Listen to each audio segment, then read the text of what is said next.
They didn't want you to see this. For months, the story was hidden in footnotes and forgotten data logs. But on October 3rd, 2025, the sky itself broke the silence. Something moved through the darkness between stars. And on October 3rd, 2025, we caught a glimpse of it from another world. The Perseverance rover, sitting alone in the rust-colored valleys of Mars, turned its cameras skyward.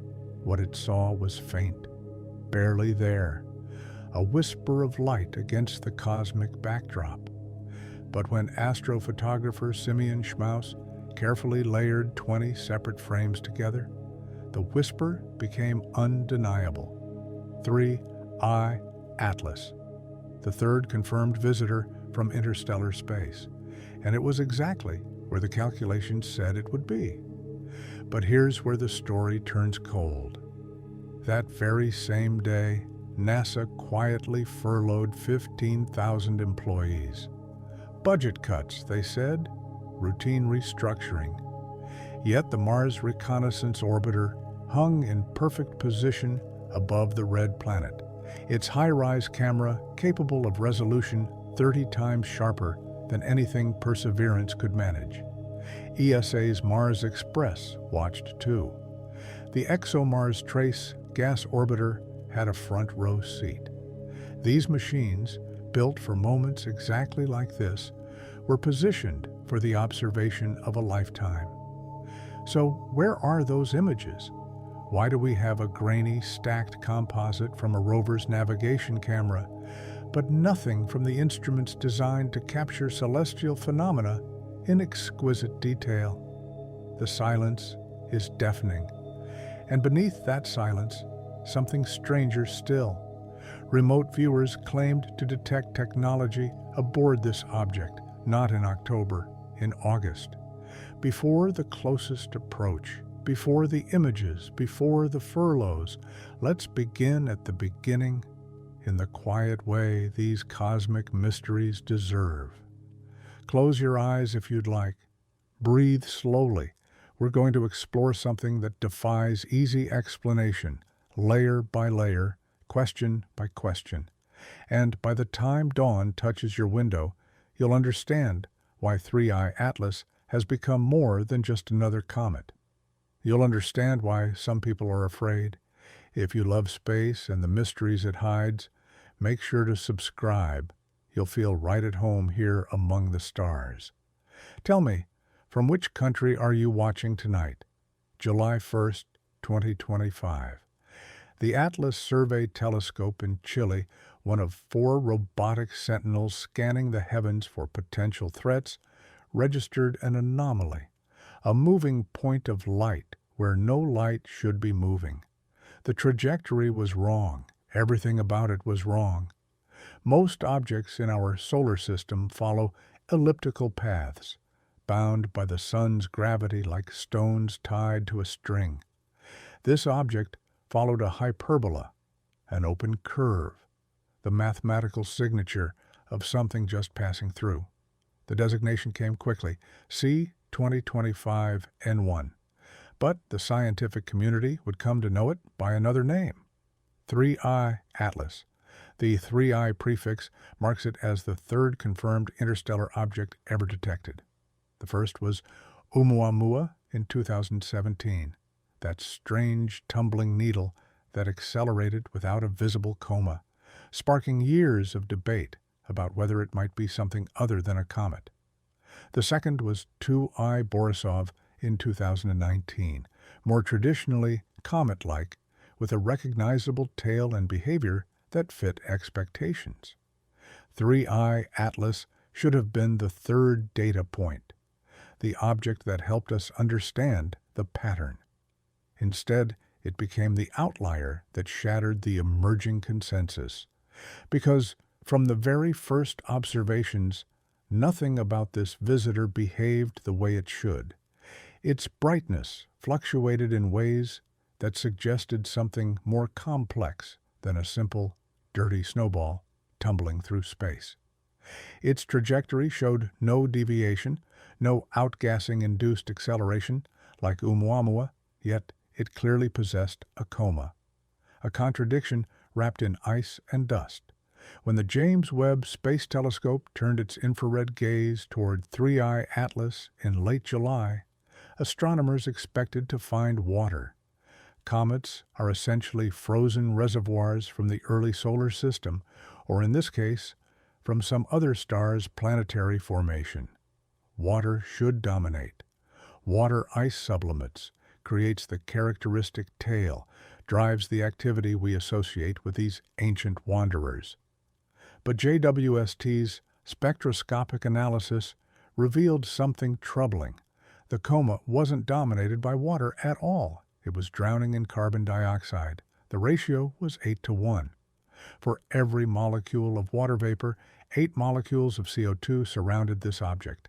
That number, 8 plus 1.0, sits far outside the range of any comet observed at similar distances from the Sun.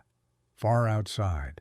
Carbon dioxide sublimates at lower temperatures than water ice, so finding some CO2 in a comet's coma isn't unusual.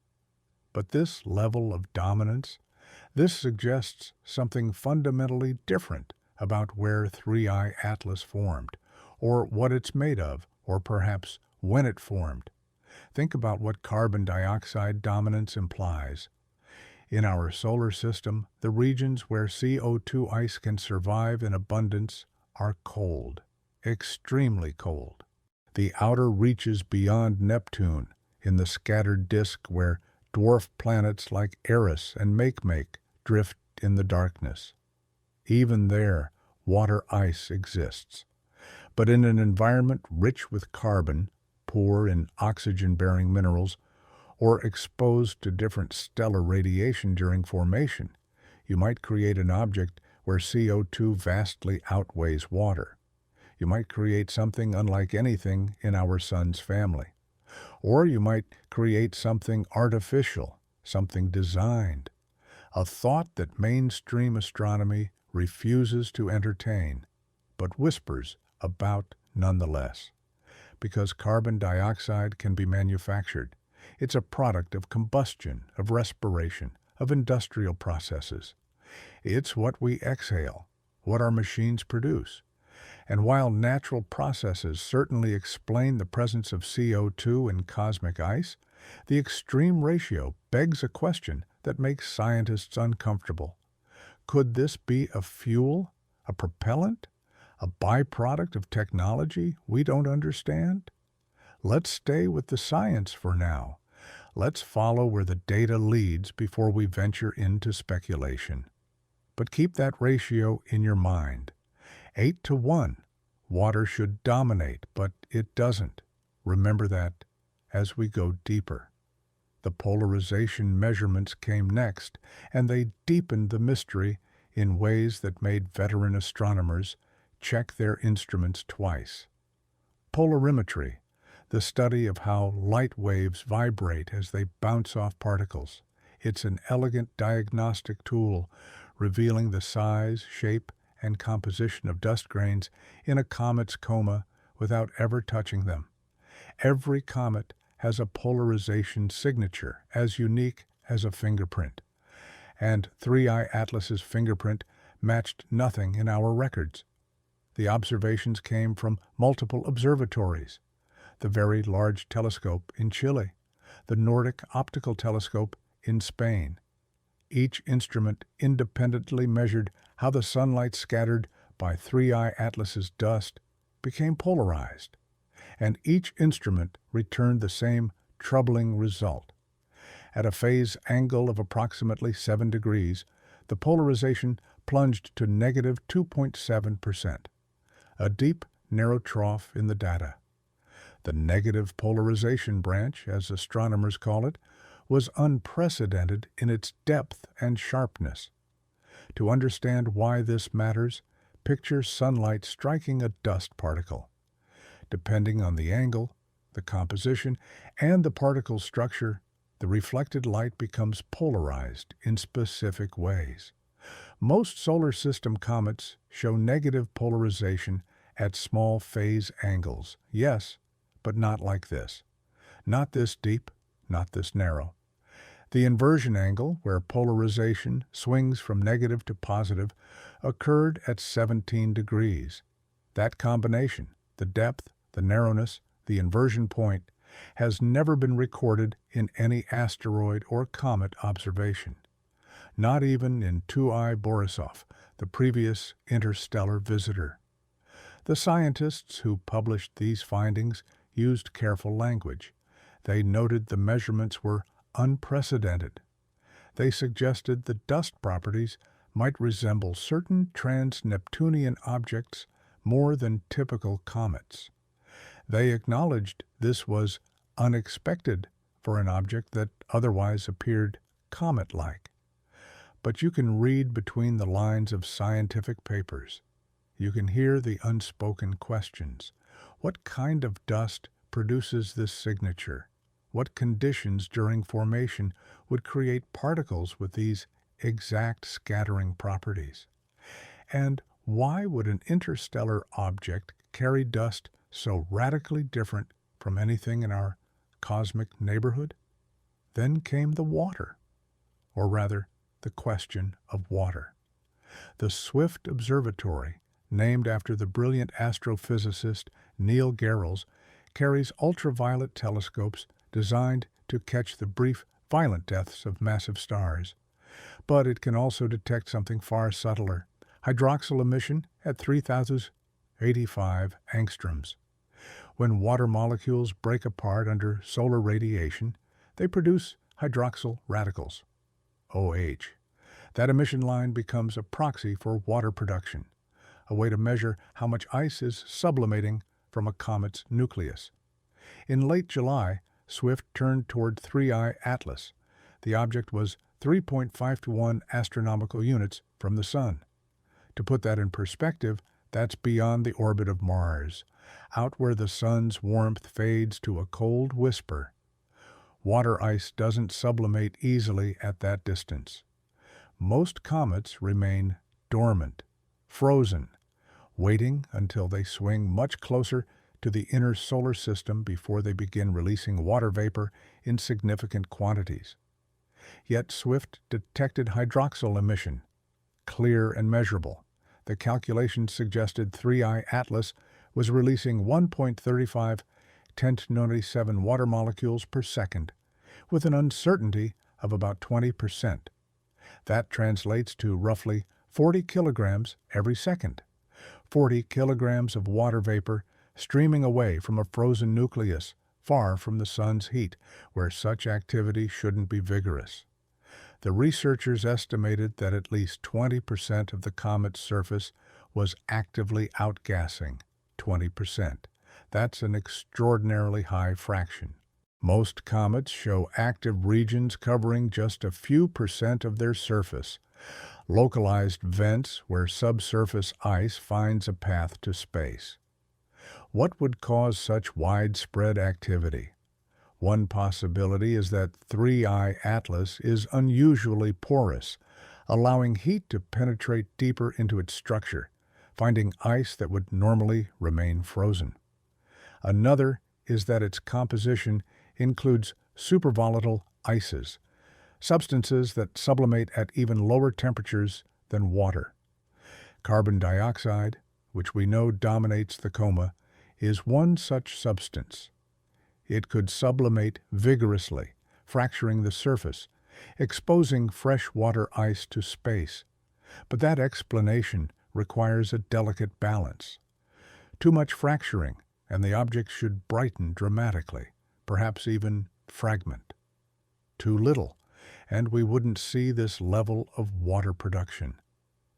Or there's another explanation, one that doesn't appear in the peer-reviewed papers but circulates in private conversations and encrypted message boards.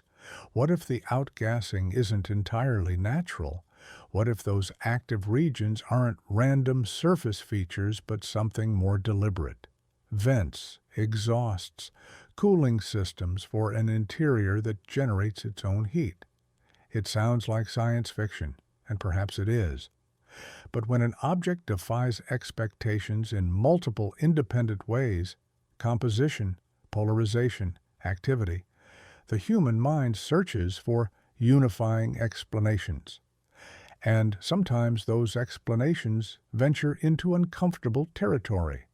The photometric monitoring from the SOAR telescope in Chile added another piece to this puzzle. Photometry measures brightness over time, tracking how an object's magnitude changes. Comets typically vary in brightness for several reasons: rotation, which presents different surface areas to sunlight; outbursts, where sudden releases of gas and dust brighten the coma; and changes in distance from the Sun and Earth. The SOAR observations in July captured 3I Atlas at magnitudes around 1814, then 1755, then 1754 in the R-band filter over several nights. The brightness increased slightly, but not dramatically. More importantly, no outbursts were detected, no sudden flares, no evidence of violent activity. For an object that would later show such unusual composition and polarization, this stability was almost eerie. It suggested control, predictability, a steady state rather than the chaotic volatility often seen in comets making their first passage near the Sun. Perhaps control is too loaded a word. Perhaps we should say equilibrium. But equilibrium implies balance, and everything else about 3I Atlas screamed imbalance. By late summer, the astronomical community had accumulated enough data to be certain of one thing. This was not a typical interstellar visitor. It wasn't following the script that 2I Borisov had written. It wasn't behaving like objects formed in our solar system. Every measurement opened new questions. Every analysis revealed fresh anomalies. And as September turned to October, as 3I Atlas raced toward its closest approach to Mars, the anticipation built. This was humanity's chance to see an interstellar object from multiple vantage points, from Earth, from Mars, from spacecraft scattered across the inner solar system. We would capture it in unprecedented detail. At least, that was the plan. October arrived with a convergence of geometry that happens perhaps once in a human lifetime.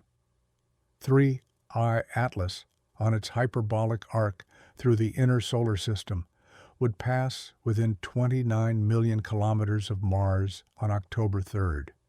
Not close by astronomical standards, roughly 75 times the distance from Earth to our moon, but close enough. Close enough for the armada of spacecraft orbiting the red planet to observe it with clarity impossible from Earth. Because here's the cruel irony. From our perspective, 3I Atlas sat on the far side of the Sun during its closest approach to Mars. Earth-based telescopes pointed toward it would be staring almost directly into our star's glare. We were blind at the exact moment we needed to see most clearly. But Mars wasn't blind. The Mars Reconnaissance Orbiter, circling the planet since 2006, carries the HiRISE camera, high-resolution imaging science experiment. This instrument can resolve features as small as 30 centimeters across on the Martian surface from orbit. Turned toward the sky, toward a comet, it promised resolution and clarity far beyond anything Perseverance's navigation cameras could achieve. ESA's Mars Express, humanity's second longest-serving Mars mission, watched from a different angle. The ExoMars Trace Gas Orbiter, designed specifically to analyze atmospheric composition and trace gases, positioned itself perfectly to study whatever volatiles streamed from the visitor. 3 spacecraft, multiple instruments, perfect positioning. The scientific return should have been extraordinary. Images from HiRISE showing the nucleus structure, perhaps even surface features. Spectroscopic data from the Trace Gas Orbiter revealing the exact composition of the coma in real time. comparative observations as 3-eye atlas moved against the background stars, allowing precise trajectory refinement. This was the opportunity astronomers dream about, multi-platform observation of a never-before-seen phenomenon. And then, silence. Not immediately. The Perseverance images appeared first, raw and unprocessed, in the public data archives. That's standard procedure. NASA commits to releasing Mars rover images within hours of receipt, allowing the public and amateur astronomers to explore the data alongside scientists. Simeon Schmaus found those images, stacked them, enhanced them, and revealed the faint smudge that corresponded to 3-eye atlas's predicted position. The internet erupted with excitement. We had done it. We had photographed an interstellar visitor from the surface of another world. But where were the others? Days passed, then a week.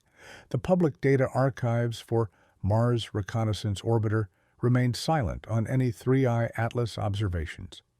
Mars Express released no images. ExoMars shared no spectroscopic readings. The scientific community waited.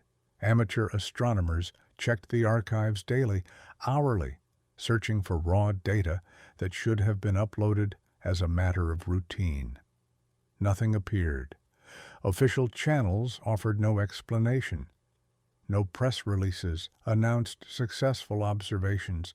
No preliminary papers appeared on the AR-Griv preprint server analyzing the Mars-based data. It's possible, of course, that the observations are being carefully analyzed before release. Science moves slowly sometimes, deliberately, ensuring accuracy before publication. But this wasn't a situation requiring months of analysis. These were images and spectra that, even raw and uncalibrated, would provide immediate scientific value. The silence felt deliberate. It felt like withholding. And on that same day, October 3rd, NASA announced furloughs. 15,000 employees. The headlines blamed budget constraints, political wrangling over appropriations, the eternal tension between exploration ambitions and fiscal reality. But the timing struck many observers as too perfect to be coincidental. You furlough staff on the day you're supposed to capture the most important interstellar observations since Oumuamua. You reduce operational capacity at the exact moment you need every qualified pair of eyes analyzing incoming data. The conspiracy theories crystallized almost instantly. Perhaps the images showed something that couldn't be released, something that would cause panic or reveal information someone decided the public wasn't ready to handle. Perhaps the observations failed, and admitting failure after years of preparation and millions in mission costs was too embarrassing. Perhaps there was no conspiracy at all, just the mundane tragedy of budget cuts happening to fall on a cosmically significant date.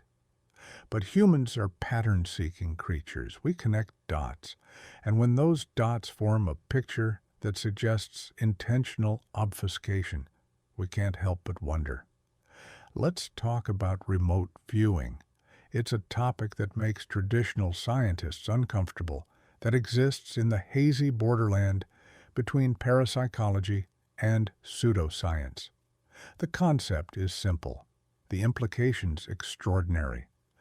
Trained individuals claim they can perceive distant locations, events, or objects using only their minds, unconstrained by distance or time. The CIA and Defense Intelligence Agency famously investigated remote viewing during the Cold War, programs codenamed Stargate and Grillflame, spending millions trying to determine if consciousness could be weaponized as a reconnaissance tool. The official conclusion when these programs were declassified in 1995 was ambiguous. Some remote viewing results exceeded chance expectations. Some participants demonstrated statistically significant accuracy in controlled experiments, but the reliability remained too inconsistent for operational intelligence use. The programs shut down, and remote viewing retreated to the fringes, practiced by enthusiasts and researchers operating outside mainstream science. In August 2025, before 3I Atlas's closest approach, before the Perseverance images, before the furloughs, a group of remote viewers claimed they had targeted the object. Multiple viewers, working independently, reported perceiving technology aboard the interstellar visitor.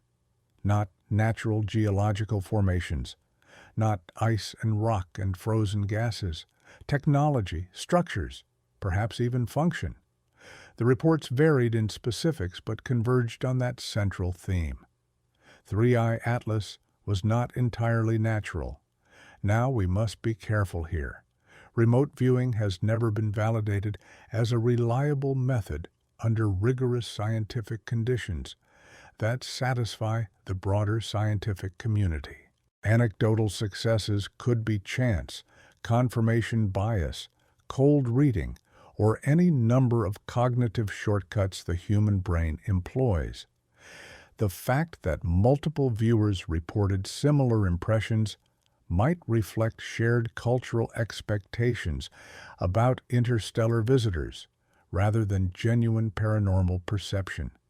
When you ask people to remote view something called an interstellar object, their imaginations naturally drift towards science fiction tropes. Alien artifacts, ancient probes, the same stories we've been telling ourselves since Clarke and Asimov. But here's what gnaws at the careful skeptic. The remote viewing reports came before the anomalous scientific data became widely known. Before JWST published the CO2 dominance findings, before the polarization measurements showed unprecedented characteristics, before the water production rates suggested unusual activity, the viewers reported technology in August. The scientific anomalies emerged in September and October. If this was simply imagination or cold reading, why did the scientific data then proceed to support the idea that 3I Atlas was profoundly unusual? Correlation isn't causation. That's the first rule of reasoning, the wall that separates wild speculation from disciplined analysis. But correlation can be suggestive. It can point toward questions worth asking, even if those questions make us uncomfortable. And the uncomfortable question here is this: if remote viewers detected something in August that the scientific instruments later corroborated in their own language, anomaly, unprecedented, unusual, does that lend any credibility to the remote viewing claims? Or is it pure coincidence, dressed up in the human tendency to find meaning in chaos? Let's step back. Let's examine what we actually know, stripped of speculation and paranormal claims. We know 3I Atlas is compositionally anomalous, with a CO2 to water ratio that defies our models of comet formation. We know its dust scatters light in ways never before recorded, suggesting particle properties fundamentally different from solar system norms. We know it produces water far from the sun, with active regions covering an unusually large fraction of its surface. We know it was photographed from Mars by a rover's camera, but the higher resolution images we expected from orbital platforms remain unreleased, and we know that on the day of closest approach, NASA furloughed thousands of employees. Each fact stands alone, explicable by mundane circumstances. Combined, they form a pattern that invites questions. Why is this object so different? Where did it come from, and under what conditions did it form? What are the implications of its composition for our understanding of planetary systems around other stars? And why, given the extraordinary opportunity for observation, do we have so little data from our most capable instruments? The European Space Agency has been notably quiet. Mars Express and ExoMars are ESA missions, not NASA's, which means they operate under different bureaucratic structures, different budget pressures, different political considerations. If NASA chose to withhold data for some reason, classification, incomplete analysis, sensitivity about negative results, that wouldn't necessarily constrain ESA, unless there was coordination, unless the decision to remain silent came from a higher level, transcending individual space agencies. But that suggests something worth coordinating about, something worth protecting with institutional silence. Perhaps we're looking at this wrong. Perhaps the silence isn't about hiding something extraordinary, but about hiding something mundane. Imagine the scenario. Mars Reconnaissance Orbiter trained its high-rise camera on the predicted coordinates. The exposure completed, the data downloaded to Earth, and when scientists examined the images, they found nothing. Not a faint smudge, not a blur, nothing at all. The comet was too faint, too distant, beyond even HiRise's impressive capabilities.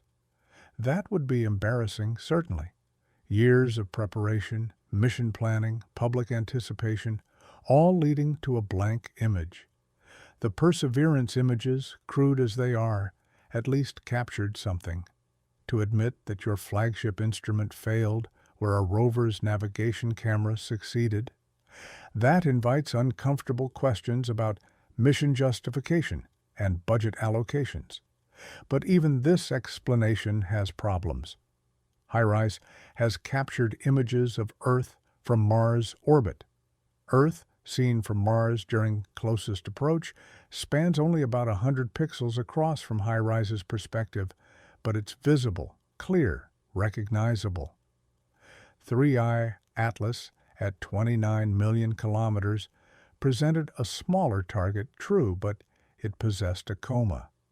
That extended envelope of gas and dust should scatter sunlight, creating a diffuse glow larger than the nucleus itself. Unless the coma was extraordinarily faint, unless the activity decreased dramatically right before closest approach, unless something about the object changed in ways we didn't predict. There's another possibility, one that researchers whisper about but rarely commit to paper.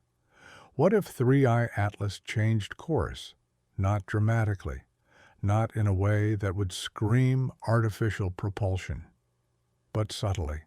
A slight deviation from the predicted trajectory, small enough to be within the uncertainties of our tracking, large enough to place it outside HiRise's narrow field of view. If you're calculating where to point a camera months in advance, you rely on orbital mechanics, on trajectory models refined from thousands of observations.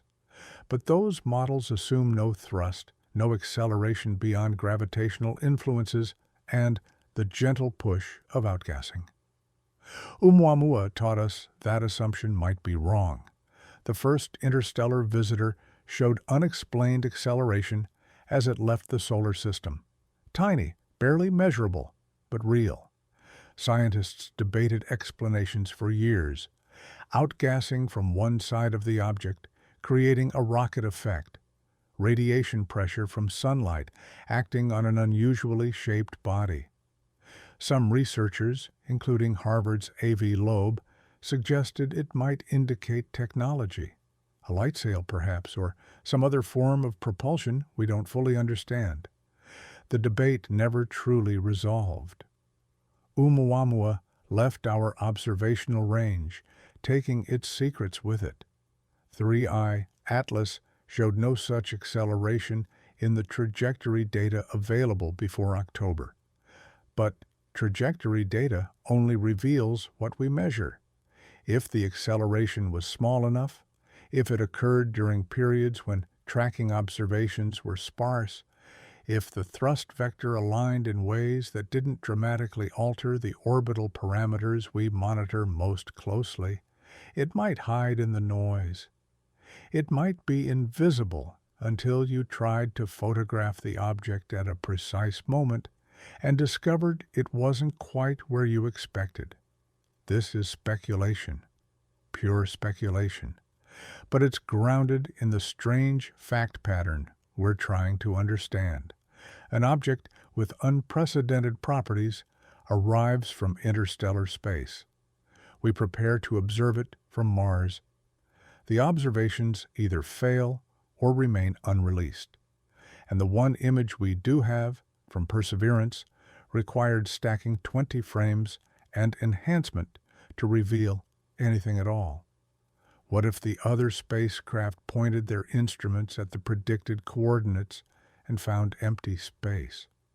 What if 3I Atlas was somewhere else, just outside their fields of view, having altered its course in ways our models didn't account for?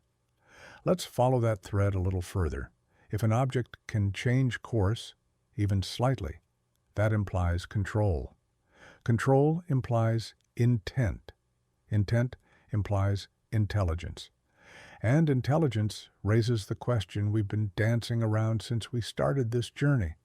Could 3I Atlas be artificial?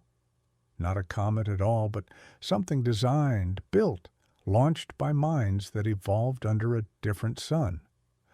Avi Loeb thinks it's possible. He's analyzed the available images, written extensively about the implications, and argued that we should at least consider the hypothesis. His analysis of the Perseverance images noted something curious. The apparent motion blur in the stacked frames seemed excessive for the comet's predicted angular velocity across the Martian sky. If you calculate how far 3I Atlas should have moved during a single exposure, the number comes out to a few hundred kilometers projected against the sky. But the streak in the enhanced images suggests motion blur covering more than 12,000 kilometers. That's a significant discrepancy. Loeb proposed several explanations. Perhaps the images weren't from Perseverance's navigation camera, but from a different instrument, with different exposure settings. Perhaps the stacking process introduced artifacts that exaggerated the motion. Perhaps the comet was closer or moving faster than the trajectory calculations suggested. Or perhaps the object extended far beyond its visible nucleus, with structures or fields that scattered light across a much larger region of space. Each explanation has problems. Each requires assumptions that stretch the available evidence. The mainstream scientific community treats Loeb's suggestions with skepticism that borders on dismissal, not because his calculations are wrong. They're mathematically sound, based on reasonable assumptions about the image properties, but because the leap from "this data is puzzling" to "this might be artificial" crosses a boundary that most astronomers refuse to approach. The history of astronomy is littered with anomalies that seemed inexplicable until better data or better models resolved them. The canals of Mars, the Pioneer anomaly, fast radio bursts. Each mystery eventually found a natural explanation, a solution that didn't require invoking intelligence or technology. And yet, we must acknowledge that our sample size for interstellar objects remains desperately small. 3 confirmed visitors in all of human history. Oumuamua, strange and accelerating. 2I Borisov, relatively normal. 3I Atlas, anomalous in multiple independent ways. We can't draw statistically meaningful conclusions from 3 examples. We can't say most interstellar objects are natural comets when we've only seen 3. For all we know, The space between stars is crowded with artifacts, with probes and derelicts and machines launched by civilizations that rose and fell before Earth cooled enough for liquid water. That possibility haunts the silence surrounding the Mars observations. If you're a space agency administrator, if you've devoted your career to planetary science and robotic exploration, and your instruments photograph something that doesn't fit natural explanations, something that looks designed, what do? Release the images immediately and watch the world descend into chaos? Withhold them until you're absolutely certain, until every conventional explanation has been exhausted. Classify them if the implications touch on national security or technological capabilities we don't possess. There's no established protocol for this scenario. Despite decades of SETI searches, despite contingency plans for detecting radio signals from other civilizations, we've never seriously prepared for physically encountering alien technology in our solar system. The assumption has always been that contact, if it comes, will arrive as electromagnetic whispers from light years away. Distant, abstract, safe. But an object passing through our planetary neighborhood, close enough to photograph, potentially close enough to reach with spacecraft? That's intimate, that's immediate, that forces decisions in compressed time frames without the luxury of philosophical debate. Let's consider the trajectory more carefully. 3I Atlas entered the solar system from the direction of Corona Borealis, the northern crown constellation. Its path brought it diving down through the ecliptic plane at a steep angle, heading toward perihelion, its closest approach to the Sun, predicted for mid-November 2025. The object would pass about 0.75 astronomical units from the Sun, closer than Earth's orbit, but not dramatically so, not close enough to vaporize, not close enough to fragment unless it was unusually fragile. After perihelion, the trajectory swings back up through the ecliptic and out, never to return. A classic hyperbolic orbit, open at both ends, the path of a visitor just passing through. But here's what's interesting, the timing. 3I Atlas wasn't discovered until July 2025, relatively late considering how bright it eventually became. The Atlas survey is automated, designed to catch near-Earth asteroids and comets as early as possible to provide warning time. For an object as active as 3I Atlas proved to be, with a substantial coma and considerable water production at great distances, detection should have occurred months earlier, unless it wasn't that active earlier, unless something changed. Comets sometimes undergo outbursts, sudden increases in brightness, as subsurface pockets of volatile ice find routes to the surface and explosively sublimate. These outbursts can increase brightness by magnitudes in a matter of hours or days. Perhaps 3I Atlas experienced such an outburst in late June, transforming from an invisible dark object to a detectable comet virtually overnight. That would explain the late discovery. It would fit within understood comet behavior, though the timing, right before entering the inner solar system, right before the optimal observation opportunities, seems almost theatrical. Or perhaps the object was detected earlier, classified, and only announced publicly once the decision was made to do so. Space agencies track thousands of objects and not all are immediately disclosed. If something appeared unusual, if initial observations raised questions, there might be a period of quiet assessment before making a public announcement. That's not necessarily sinister. That's prudence. But it does mean the July 1st discovery date, might not tell the complete story. The European Space Agency's JUICE mission adds another layer to this unfolding mystery. JUICE, Jupiter Icy Moons Explorer, launched in April 2023 on an 8-year journey to Jupiter's ocean-bearing moons, Ganymede, Callisto, and Europa. In November 2025, while still in the inner solar system performing gravitational assists, JUICE is scheduled to observe 3I Atlas.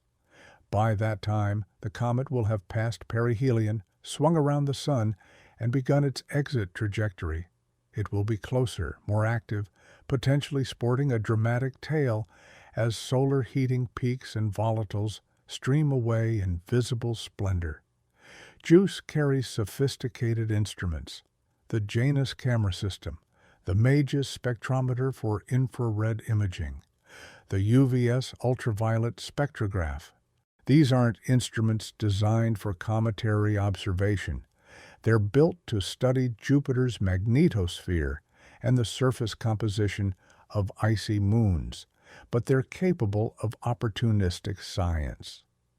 Point them at 3I Atlas during a few hours of observation time, and they should return data far superior to what Earth-based telescopes can achieve when the comet sits near the Sun in our sky. The announcement of this planned observation came with carefully worded enthusiasm from ESA scientists. An opportunity, a bonus science target, a chance to study an interstellar visitor during what might be its peak activity phase. But it also serves another function, a second chance. If the Mars observations failed, if the data remains unreleased for whatever reason, JUICE provides another bite at the apple, another opportunity to capture clear images and spectra of 3I Atlas before it leaves forever. Unless JUICE also experiences technical difficulties, unless its observations also remain unreleased, at some point, a pattern of withholding becomes impossible to dismiss as coincidence or mundane failure. At some point, you have to ask, what are they seeing that we're not being shown? The remote viewing claims gain a strange sort of credibility in this context. Not because remote viewing has been validated, it hasn't, not to scientific standards, but because the prediction of technology came before the scientific anomalies and before the observation difficulties. If someone wanted to prime public consciousness, to prepare people for a shocking revelation, they might do it exactly this way. Leak the conclusion through unconventional channels that don't carry institutional weight. Let conspiracy theorists and fringe communities run with the idea. Then, when the official announcement comes, if it comes, the public has been softened, pre-exposed to the concept, less likely to panic. That's psychological operations theory, information warfare doctrine. It's how governments have historically prepared populations for difficult truths, gradually, through indirect channels, creating familiarity before confirmation. But it's also the pattern that conspiracy theorists see everywhere, whether it exists or not. The human mind craves narrative coherence. We connect dots into pictures even when the dots are random scatter, so we must remain disciplined. We must separate what we know from what we suspect, what we can prove from what merely resonates with our pattern-seeking instincts. What we know, 3I Atlas is compositionally unusual, with CO2 dominance exceeding any previously observed comet. Its dust scatters light with unprecedented polarization characteristics. It produces water far from the Sun across an unusually large active surface area. It was photographed from Mars by Perseverance, but higher resolution observations remain unreleased. NASA furloughed staff on the day of closest approach. Remote viewers reported technology before scientific anomalies became public. These are facts documented in peer-reviewed papers, official announcements, and verifiable image archives. What we suspect, the missing Mars Reconnaissance Orbiter images, might indicate something unexpected, either failure or discovery. The trajectory might have deviated slightly from predictions. The object might possess properties or behaviors that don't fit natural comet models. Someone might be withholding information for reasons unstated. These are possibilities, inferences drawn from the gaps in what we know, the silences that beg for explanation. The distance between facts and suspicions is where truth hides. Sometimes that distance contains only mundane explanations, bureaucratic delays, technical failures, budget cuts, whose timing is unfortunate but meaningless. Sometimes it contains something more. The art of understanding requires holding both possibilities simultaneously, accepting uncertainty rather than rushing to premature conclusions. And that's difficult. Humans don't like uncertainty. We want answers, preferably simple ones, preferably now. But the universe rarely cooperates with our desire for simplicity. Let's talk about what makes an interstellar object interstellar. It's not just about origin, though that matters enormously. It's about velocity. Everything in our solar system, every planet, asteroid, comet, and grain of dust, orbits the sun with speeds determined by gravitational physics. The closer you are, the faster you move. Earth travels at about 30 kilometers per second. Objects in the Kuiper Belt, out beyond Neptune, drift along at 5 kilometers per second or less. But they're all bound, trapped in elliptical orbits that bring them around and around for billions of years. An interstellar object moves differently. It arrives with excess velocity, speed inherited from its origin system, and the long fall through the galaxy's gravitational landscape. When Oumuamua passed through in 2017, it was moving at 26 kilometers per second relative to the Sun, but that included solar system motion. Strip that away, correct for our star's movement through the local stellar neighborhood, and Oumuamua's peculiar velocity, its true interstellar speed, came to about 26.33 kilometers per second.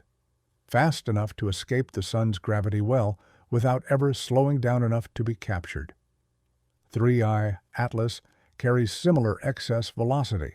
Its trajectory calculations show it will leave the solar system at approximately 35 kilometers per second relative to the Sun.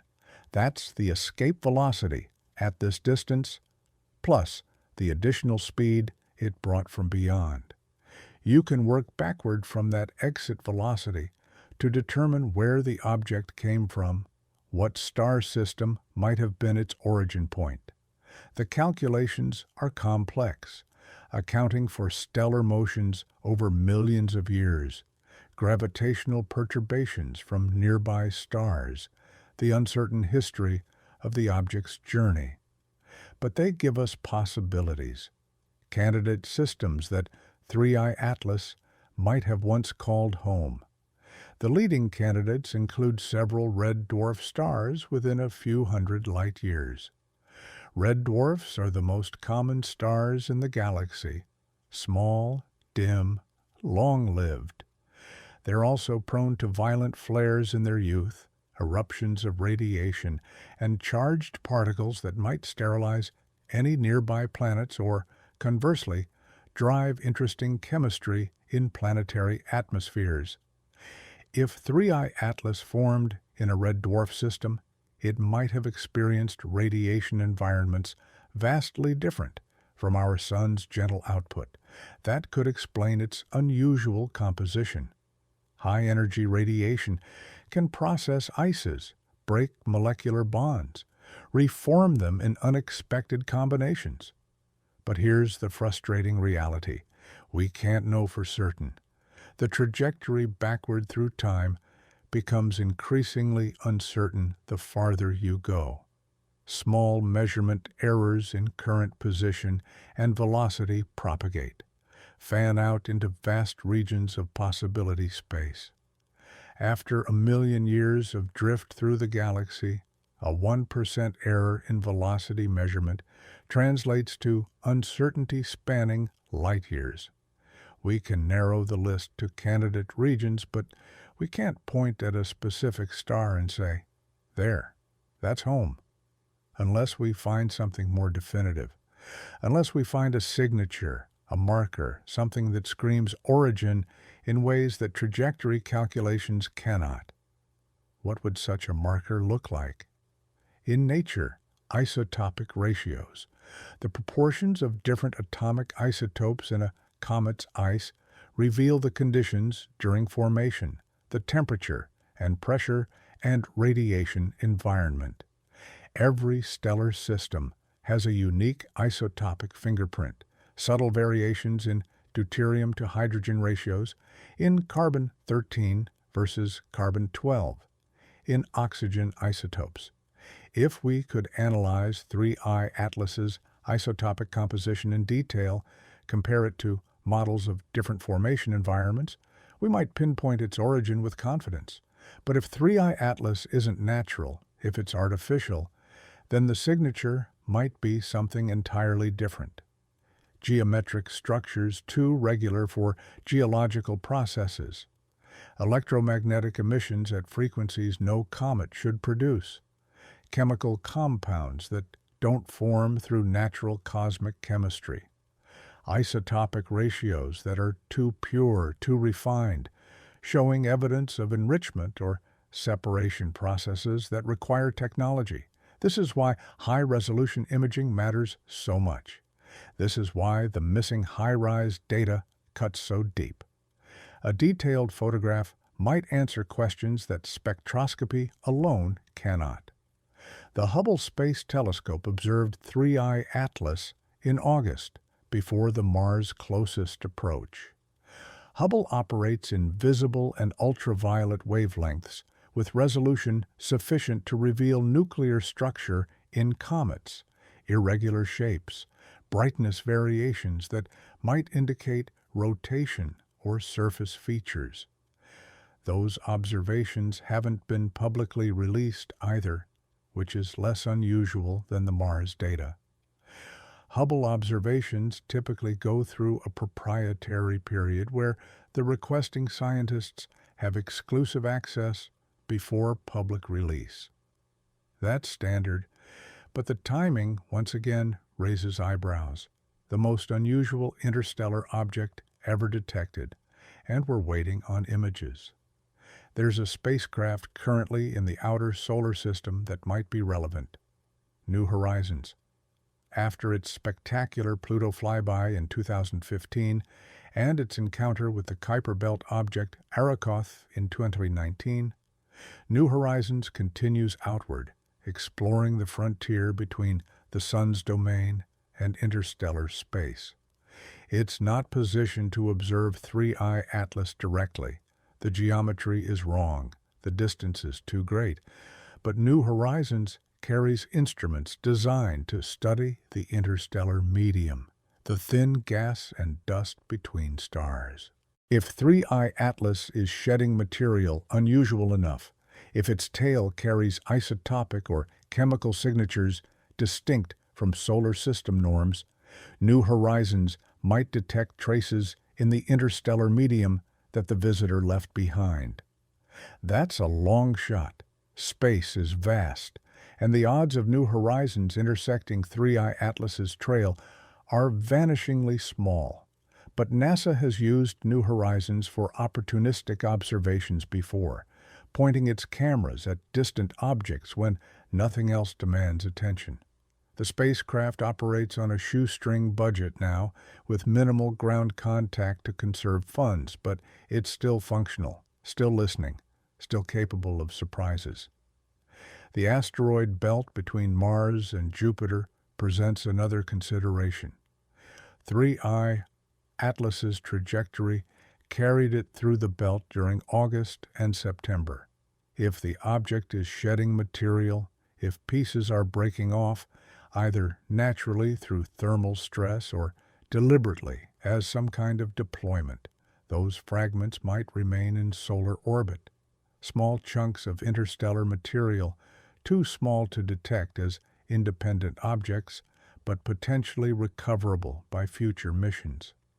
The asteroid belt becomes a repository, a museum of 3I Atlas's passage, waiting for someone with the technology and will to go looking. Japan's Hayabusa 2 spacecraft proved we can rendezvous with small bodies, collect samples, and return them to Earth. NASA's OSIRIS-REx did the same with asteroid Bennu. The technology exists. The question is whether anyone has the foresight to plan such a mission for interstellar fragments, or whether they already have, quietly, without public announcement. There are military spacecraft we don't hear about, payloads launched without detailed mission descriptions, classified assets that might be capable of far more than we imagine. That speculation ventures into territory difficult to verify. But it's worth considering when something unprecedented happens, when an anomalous interstellar object passes through, when observations go missing, when staff furloughs happen on impossibly convenient dates. You have to at least consider the possibility of deliberate action, coordinated response, plans executed that anticipated this scenario. The concept of panspermia, life spreading between worlds, has existed in scientific discourse for over a century. The idea that microorganisms might survive the journey through space, hitching rides on comets and asteroids, ejected from their home worlds, finding new planets to seed with biology. It sounds like science fiction, but the mathematics works. Bacteria can survive radiation, vacuum, and extreme cold when protected by even thin layers of rock or ice. Impact events on Mars or Earth regularly launch material into space with enough velocity to escape. Over geological timescales, the solar system becomes a Jiaohuan network, swapping rocks and potentially swapping life. Now extend that concept to the galaxy. A supernova explodes near a planetary system, the shockwave so violent it strips away outer planets entirely, hurls comets into the interstellar void at tremendous velocities. Those comets carry whatever biology existed in their home system, frozen in time, dormant but viable for millions of years as they drift between stars. Eventually, some fraction, tiny but non-zero, encounter new solar systems, get captured by gravity, impact planets, and deliver their microscopic cargo, galactic panspermia. Life as a cosmic infection, spreading from star to star, not through deliberate action, but through random chance and patient time. If 3I Atlas originated from a system where life evolved, if it formed from the same primordial material that coalesced into that system's planets, then it might carry biosignatures, organic molecules more complex than simple hydrocarbons, amino acids, perhaps even in ratios that suggest biological origin rather than random chemical synthesis. The line between complex organics and evidence of life is frustratingly blurry. Meteorites contain amino acids, but they're produced through ordinary cosmic chemistry, nothing living required. But certain patterns, homochirality, where organic molecules prefer one mirror image form over another, don't occur naturally at high concentrations. That requires biology, requires the templating effect of self-replicating molecules that choose left-handed amino acids and right-handed sugars for structural reasons. Has anyone looked for biosignatures in 3I Atlas? The spectroscopic observations from JWST and ground-based telescopes focused on volatiles, carbon dioxide, water, carbon monoxide, simple molecules that sublimate readily and dominate the coma. Detecting complex organics requires different techniques, different wavelengths, longer integration times to catch faint spectral features. It's possible such observations are planned or underway, the results not yet published. It's also possible no one thought to look, assuming that an interstellar comet would be as sterile as solar system comets appear to be. Organic chemistry, yes, but nothing approaching biology. If someone did look and found something, found biosignatures that couldn't be explained by abiotic processes, that would certainly qualify as information worth withholding until absolutely confirmed. That would be the discovery of the century, perhaps the millennium, and it would demand extraordinary care and verification before announcement. The ExoMars Trace Gas Orbiter deserves special attention in this context. Unlike the Mars Reconnaissance Orbiter or Mars Express, which are primarily imaging spacecraft, the Trace Gas Orbiter was designed specifically to detect and analyze atmospheric gases at parts per trillion sensitivity. Its instruments, NOMAD and ACS, can identify methane, water vapor, ozone, and more exotic molecules with extraordinary precision. ESA built this spacecraft to search for biosignatures in the Martian atmosphere, to determine whether seasonal methane variations detected by earlier missions might indicate subsurface biology. But those same instruments, turned skyward, could analyze the coma of 3I Atlas with unprecedented detail, could detect organic molecules at concentrations orders of magnitude below what JWST can resolve, could search for isotopic anomalies, for ratios that don't match natural cosmic chemistry, could, in principle, find exactly the kind of biosignatures we just discussed. If such observations were conducted, and the geometry suggests they should have been, the opportunity was perfect, then the Trace Gas Orbiter might possess the most sensitive chemical analysis of an interstellar object ever performed. And that data, like the high-rise images, remains unreleased. ESA's public data archives show nothing about 3I Atlas observations from any of their Mars spacecraft. The silence is total, coordinated across multiple missions and instruments. That coordination itself is informative. Individual missions might delay data release for technical or scientific reasons specific to their operations. But 3 missions simultaneously remaining silent suggests a decision made at higher organizational levels, suggests policy rather than happenstance.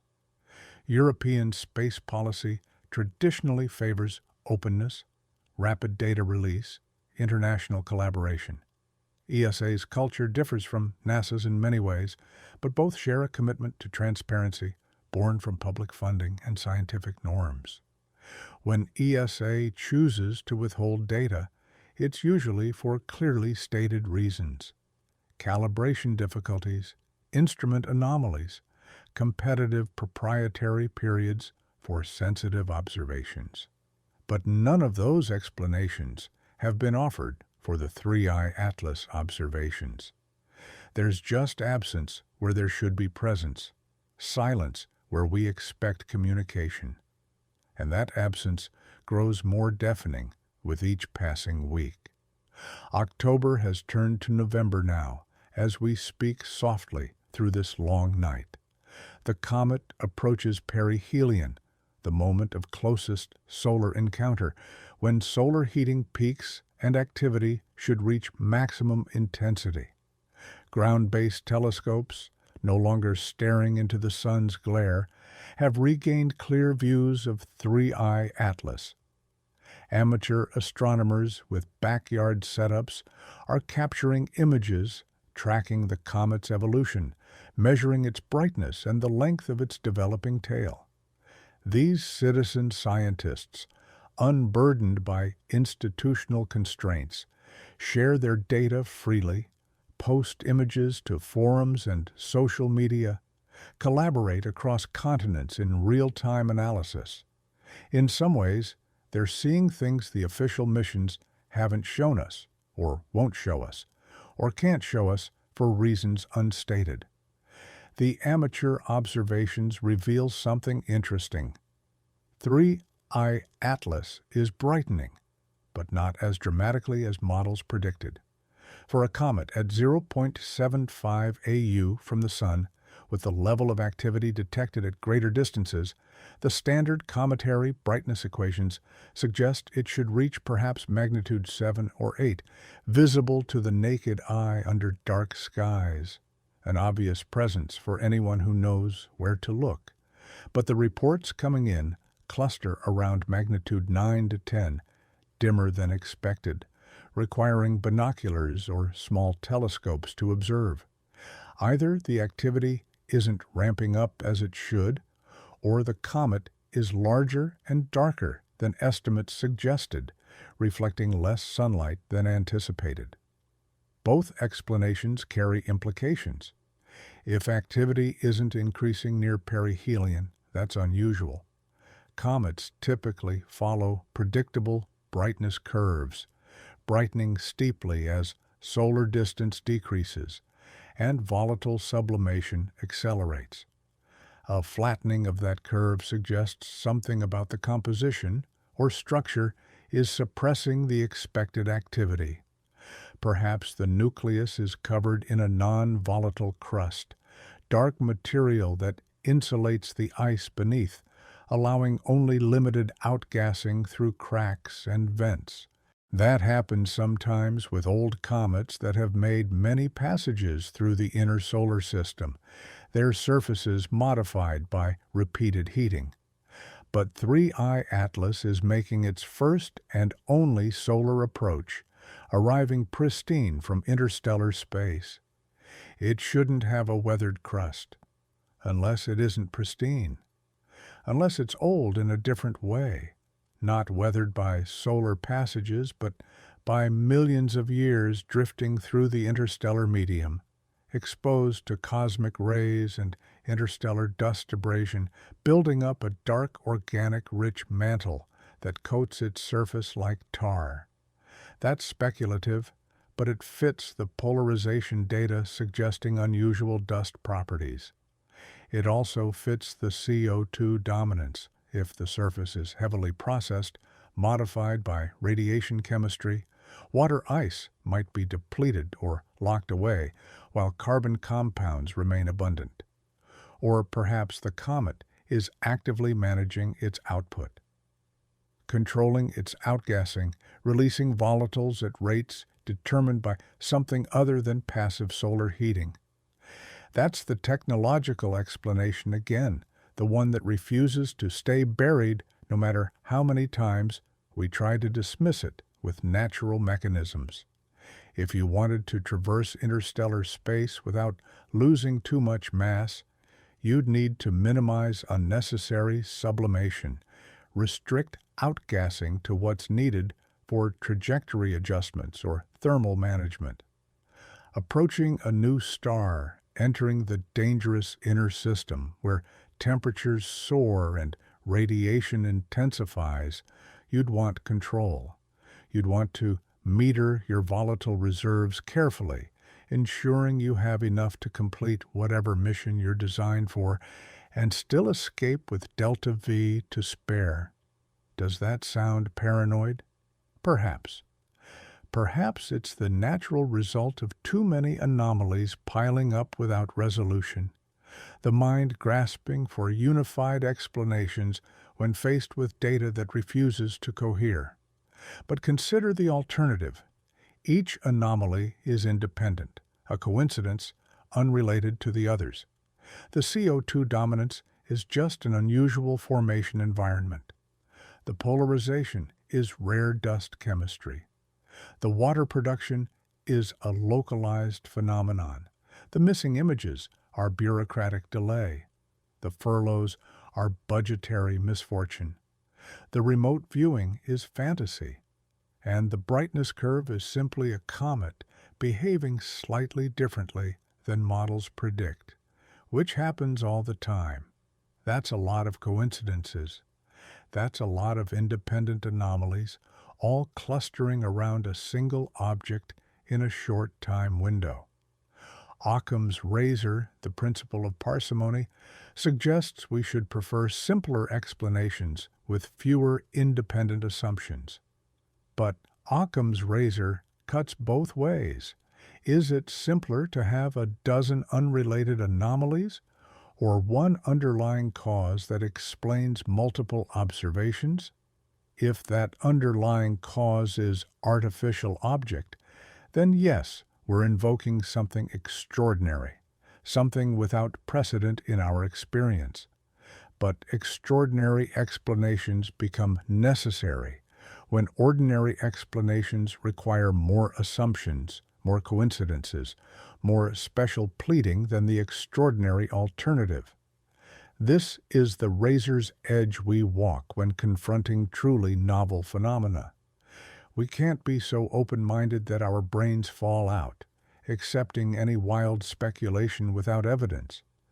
But we also can't be so rigid that we dismiss possibilities simply because they're uncomfortable or unfamiliar. The history of science is punctuated by moments when the extraordinary explanation turned out to be correct.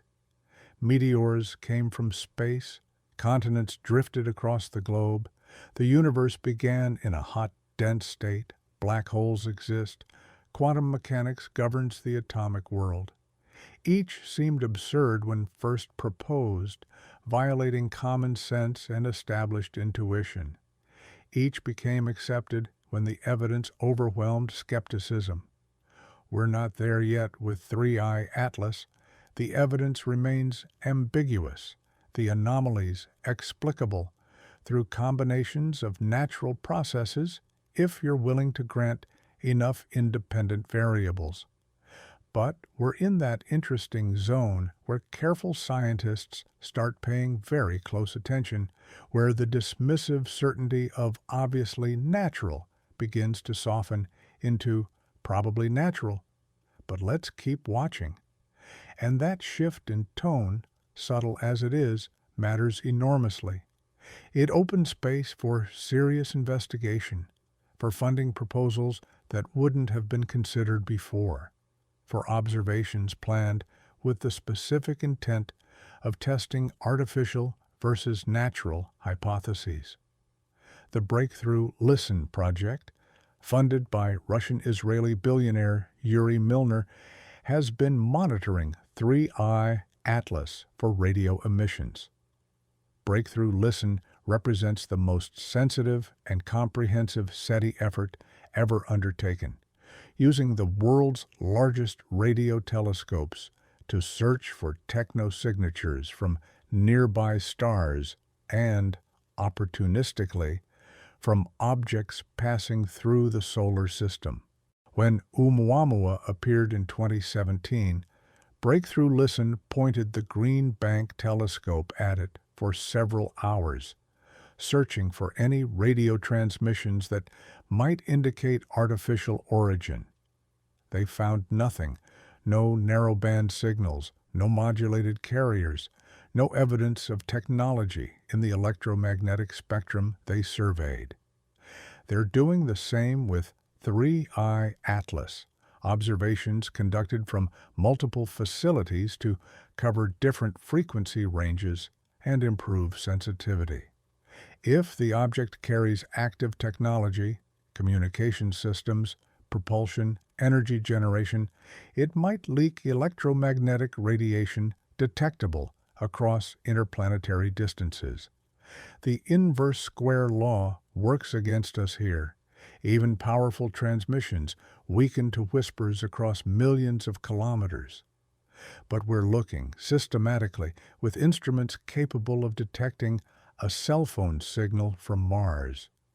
If there's anything broadcasting, we should find it, unless the technology is quiet, unless whatever intelligence might have built this object understood the importance of stealth, of not announcing its presence to every civilization in range. We assume that any advanced technology would be loud, radiating waste heat and electromagnetic noise as inevitable byproducts of operation. But that assumption stems from our own technological adolescence, from a civilization that has only recently learned to generate power at scale and still does so inefficiently, spilling waste into every available channel. A mature technology, one refined over thousands or millions of years, might be extraordinarily efficient, minimizing waste, recycling every photon and every joule, presenting almost no signature to external observers.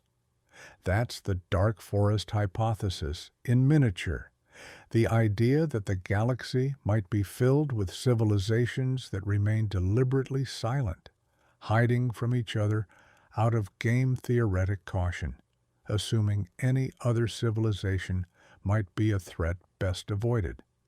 If you're sending probes to explore other solar systems, you might design them to be maximally stealthy, to observe without being observed, to gather data without revealing their presence. A CO2-dominated coma provides excellent camouflage for such a probe. It looks like a natural comet, behaves mostly like one, draws no special attention unless you examine it very carefully with very sensitive instruments. But then why be visible at all? Why allow yourself to be detected if stealth is the goal? Perhaps because perfect stealth is impossible, or energetically expensive, or because the mission parameters don't require hiding from primitive civilizations like ours. Perhaps the probe is only stealthy to peer competitors, to other advanced civilizations that might pose actual threats, while remaining visible to younger species who lack the capability to interfere. We can photograph it, analyze its spectra, write papers about its anomalous properties, but we can't reach it, can't intercept it, can't meaningfully affect its mission. From the probe's perspective, we're irrelevant. Interesting, perhaps, data points to be logged and transmitted home, but not actors requiring countermeasures. That's a humbling thought, isn't it? That we might be witnessing something extraordinary, something that proves we're not alone in the universe, and from the phenomenon's perspective, we simply don't matter enough to hide from. But perhaps humility is appropriate here. We've only been sending radio signals for a century, only been spacefaring for 60 years, only detected planets around other stars for 30. On cosmic timescales, we emerged from the caves a heartbeat ago. If the galaxy hosts civilizations millions of years old, civilizations that have solved problems we can't yet conceive, their attitude toward us might be roughly analogous to our attitude toward ants. Awareness? Yes. Concern? No. Intervention only if we happen to be building something in their path. The Fermi paradox asks why, if intelligent life is common in the galaxy, we see no evidence of it, no radio signals from the stars, no megastructures dimming distant suns, no von Neumann probes replicating across the galaxy, converting raw matter into copies of themselves until every solar system hosts their descendants. The silence seems profound, suggesting either we're alone or intelligence is vanishingly rare, or something prevents civilizations from expanding and broadcasting their presence. But perhaps the paradox rests on a flawed assumption that we would recognize artificial when we see it, that our instruments and intuitions are adequate to distinguish technology from nature at first glance? What if the galaxy is full of artifacts and we've been looking at them for centuries without recognition? What if some of the asteroids in our own solar system aren't natural? What if some comets are probes in hibernation, waiting for triggers we don't understand? What if Oumuamua was the first that we almost recognized, its behavior strange enough to spark debate, and 3I Atlas is the second, its anomalies sharp enough to demand attention? The sample size grows. The pattern, if there is one, begins to emerge. And maybe, just maybe, the people with the most sensitive instruments, the ones who can see details we can't, have recognized something that forces them to silence while they decide how to respond. That's the optimistic interpretation of the silence, that it's thoughtful, deliberate, responsible, that the powers making these decisions are carefully considering implications, consulting experts across disciplines, preparing humanity for a revelation that will fundamentally alter our understanding of our place in the cosmos. Better to take time to be certain, to plan the announcement carefully, than to rush forward with half-formed conclusions that might be wrong and cause unnecessary disruption. But there's a darker interpretation, that the silence is about control, about managing information that's deemed too dangerous or destabilizing for public knowledge, that governments and space agencies have decided unilaterally that certain discoveries should remain classified because their release might undermine social order, trigger religious crises, cause economic panic, or reveal strategic vulnerabilities. In this interpretation, we're not being protected by thoughtful stewardship, but controlled by paternalistic institutions that don't trust us with truth. Which interpretation is correct? We can't know from outside the information barrier. That's the nature of secrets. From the perspective of those excluded, both benign and malicious motives can explain the same observable silence. All we can do is watch for leaks, for cracks in the narrative, for inconsistencies that reveal more than intended. The Perseverance images represent one such crack. They shouldn't exist in public archives if someone wanted total information control. Their presence suggests either incomplete coordination between NASA's public data release pipeline and whatever policy governs 3I Atlas information, or a deliberate choice to allow some information out while withholding the highest quality observations. Simeon Schmaus, the astrophotographer who stacked those Perseverance frames, became briefly famous in the spaces where people follow these things closely. Forums dedicated to amateur astronomy, Reddit communities tracking solar system interlopers, YouTube channels analyzing UAPs and potential alien technology. His name circulated as someone who saw what the institutions weren't showing, who applied skill and patience to reveal truth hiding in publicly available data. Whether that fame pleases or troubles him, I can't say. But his work illustrates something important. In an age of open data policies and distributed analysis tools, complete information control is nearly impossible. Someone with time, skill, and motivation can extract signals from noise, can find the needles in haystacks of raw data, can shine light into corners that someone else wanted to keep dark. The implications extend beyond 3I Atlas. Every spacecraft operated by NASA and ESA releases thousands of raw images monthly, most never analyzed by professional scientists, archived for potential future use, but primarily sitting untouched in vast digital libraries. Citizen scientists comb through those archives looking for anything interesting, anything anomalous, anything that tells a story the official mission narratives don't emphasize. They've found storms on Jupiter that researchers missed. They've tracked atmospheric phenomena on Mars. They've identified surface features on asteroids and comets from data that would otherwise have languished unused. It's distributed science at massive scale, thousands of pairs of eyes and minds working independently toward understanding. And occasionally, they find things that raise uncomfortable questions. Image artifacts that look almost too regular to be natural. Atmospheric anomalies that seem to move with purpose. Spectral signatures in archived data that don't match any known mineral or compound.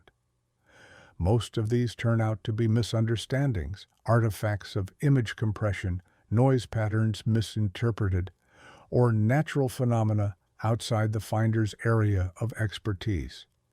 But some remain unexplained even after expert scrutiny. Some sit in that liminal space between probably natural and possibly significant, waiting for additional data or better theoretical models to resolve them. 3i Atlas has generated a cottage industry of such analysis. Every image released, every spectrum published, gets downloaded, enhanced, reprocessed, viewed from different angles, cross-referenced against predictions and models. People are measuring the comet's rotation period from brightness variations, though the data quality makes firm conclusions difficult. People are tracking the coma's evolution, watching for changes in structure or activity that might reveal something about the nucleus beneath. People are building detailed 3D trajectory visualizations, plotting where 3i Atlas has been and where it's going with precision that rivals institutional ephemerides. All of this distributed effort represents a hedge against institutional failure or institutional silence. If the official sources won't provide answers, if the best instruments remain mute, then the amateur community will extract what it can from whatever data exists in the public domain. It's not as good as having high-rise images or trace gas orbiter spectra, but it's something. It's the ground truth against which institutional claims can be evaluated, the check against controlled narratives.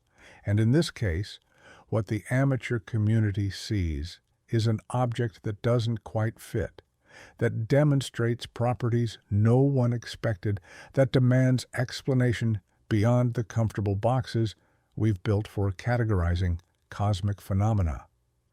The physics constrains the possibilities, even if it doesn't uniquely determine the answer.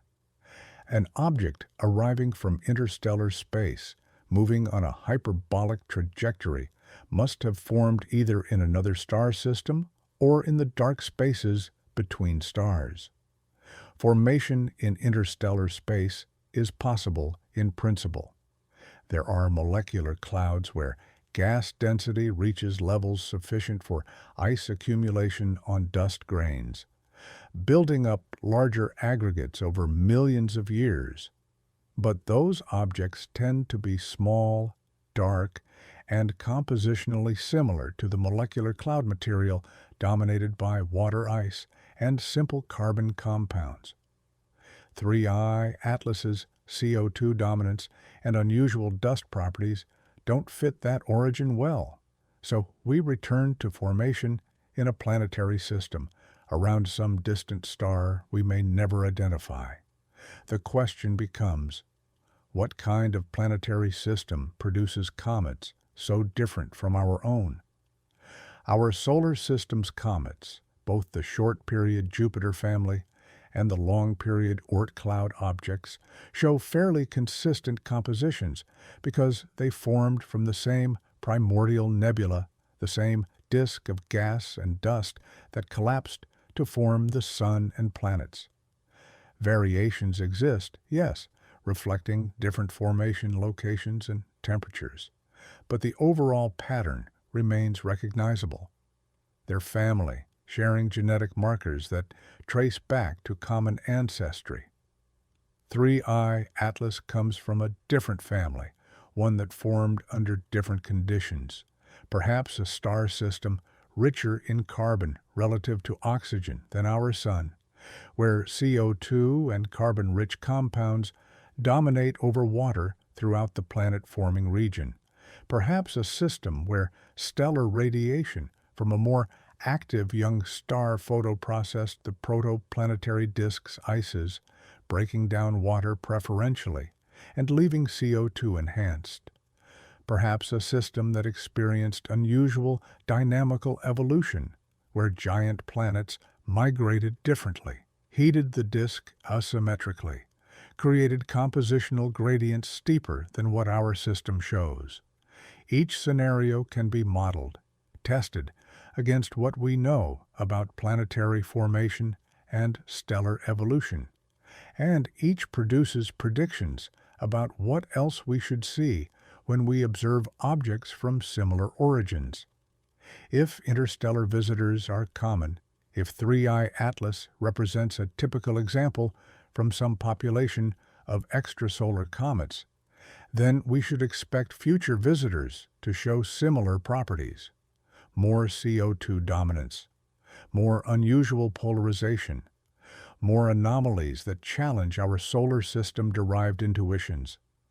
Establishing that pattern would be enormously valuable scientifically, confirming that the diversity of planetary systems we see in exoplanet observations extends to the small body populations as well.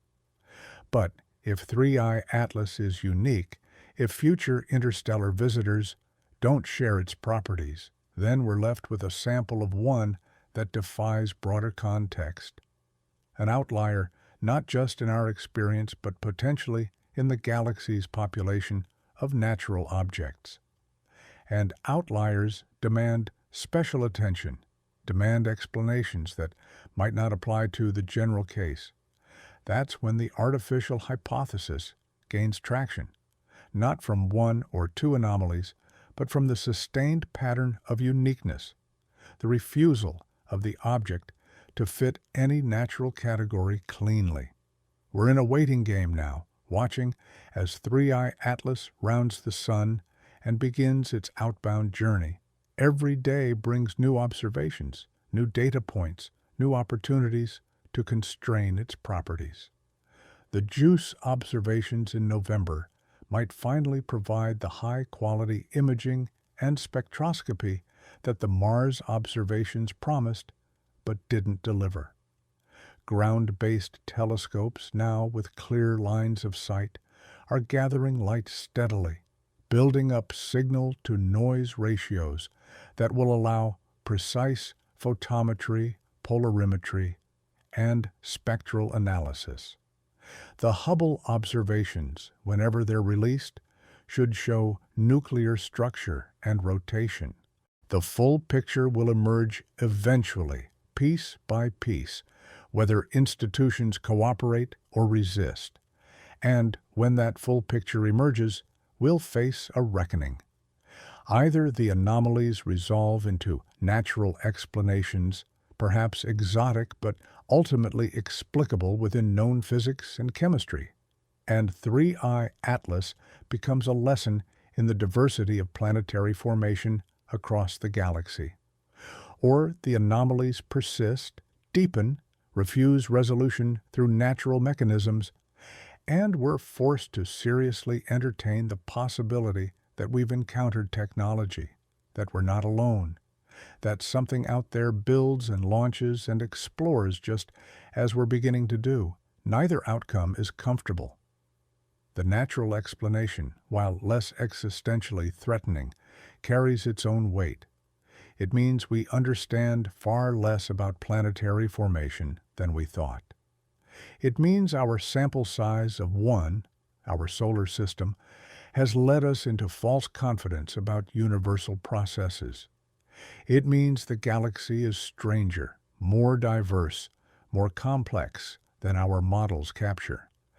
And it means that when we eventually send our own probes to other star systems, we'll encounter environments that might be fundamentally more alien than we've imagined.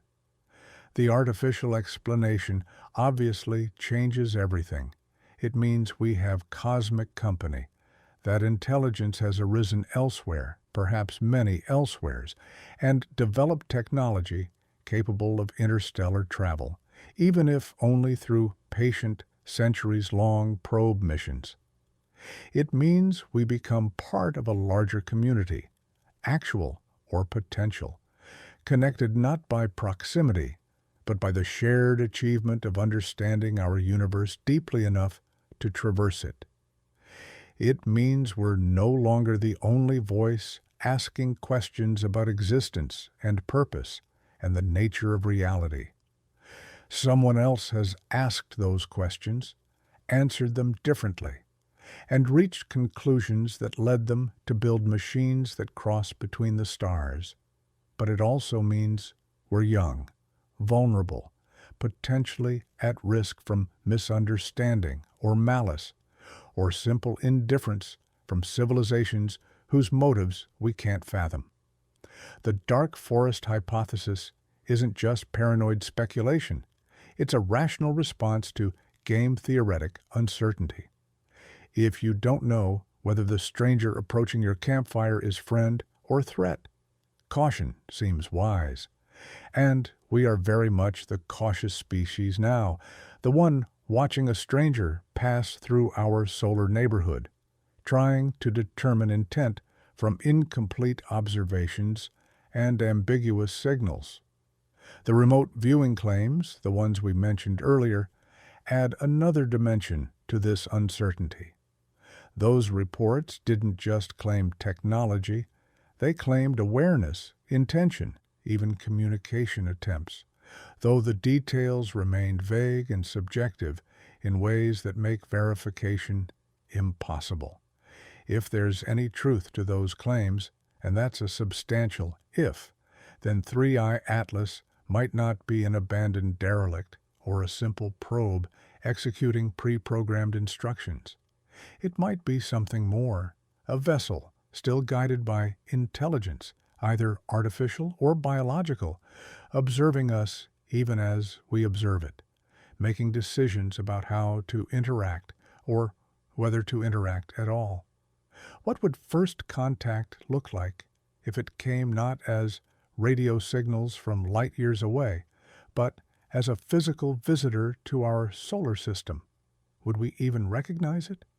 Would our instruments be adequate to distinguish technology from nature if the technology was sufficiently advanced, built on principles we don't yet understand? Arthur C. Clarke's third law states that any sufficiently advanced technology is indistinguishable from magic. Perhaps we should add a corollary. Any sufficiently advanced technology is indistinguishable from nature, because nature itself might be the template, the optimized solution that evolution, technological or biological, inevitably converges toward. A comet makes excellent camouflage for an interstellar probe. It explains your trajectory, your appearance, your presence in the inner solar system without raising immediate alarms. You can hide in plain sight, studying the target civilization, gathering data on their technological development, their social organization, their readiness for contact. And if they notice anomalies, if their instruments are sensitive enough to detect that you're not quite natural, you've learned something valuable. They're approaching the threshold where stealth no longer works, where their capabilities begin to match your own. That triggers a decision point. Do you reveal yourself? Do you withdraw? Do you accelerate your timeline for contact, or delay it, waiting for further development or decline? These are not idle speculations if 3i Atlas is indeed artificial. They're strategic calculations that any intelligence would make when approaching a foreign solar system. The fact that we're having these conversations, writing these words, sharing these thoughts across digital networks that span our planet, that itself is information. Information about our readiness, our curiosity, our capacity for wonder and fear and rational analysis in the face of the unknown. If something aboard 3i Atlas is listening, monitoring our electromagnetic emissions, it's reading these words right now, evaluating our response, feeding that data into whatever decision algorithms govern its mission. Hello, if you're there, if you're real. If this isn't paranoid speculation, born from too many anomalies and too little sleep. We're trying to understand. We're reaching out with instruments and mathematics and hope. We don't mean harm. We're scared, yes, because the unknown is always frightening, and you represent the most profound unknown our species has ever encountered. But we're also excited, eager, desperate to learn that we're not alone in this vast, cold universe, that someone else has looked up at the stars and felt the same wonder we feel, and that you've come all this way to see us, even if only as data points in your survey of galactic civilizations. But if you're not there, if 3i Atlas is just ice and rock following physics across the interstellar void, then we're talking to ourselves again, projecting meaning onto random matter, seeing faces in clouds because that's what humans do. And that's okay too, because even if we're alone, even if no one is listening, the questions we're asking matter. They define us as a species reaching beyond our planetary cradle, trying to understand our place in the cosmic story. Natural or artificial, 3i Atlas has given us a gift, the opportunity to think deeply about what it means to encounter the truly alien, to test our assumptions, to sharpen our methods for distinguishing nature from design at the limits of our capabilities. Consider the philosophical implications of that gift. For thousands of years, humans have looked at the night sky and wondered whether we're alone.